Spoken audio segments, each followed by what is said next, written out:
the doctor, and he had said everything looked fine for my age. I nodded and thanked him, and I meant it. But when I got home, I realized there was no one to tell. I stood there longer than I needed to, looking at the wall clock, listening to it tick, and for the first time in a long while, I felt a small, sharp fear, not of dying, of disappearing before I was done living. I didn't always feel like that. When I was younger, I thought time was something that took care of things on its own. I thought if you waited long enough, problems would wear themselves down. Feelings would soften, people would come around, life would even itself out. I believed that because it made getting through the day easier. If something hurt, I told myself it would pass. If I made a mistake, I told myself time would smooth it over. I didn't rush to fix much of anything. I grew up in a small house with thin walls and a father who worked too much.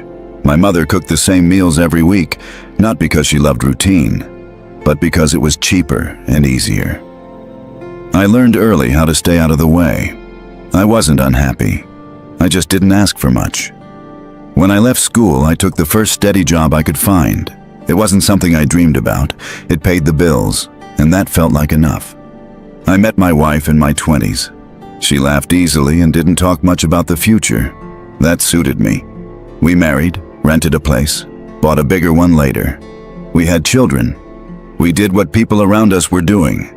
Mornings were rushed, evenings were tired. Weekends were for errands and fixing things around the house.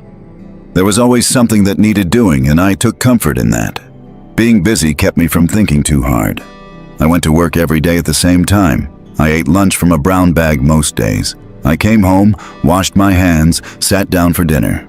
We talked about small things, school notes, the weather, what needed to be paid. After dinner, I watched television and fell asleep in my chair.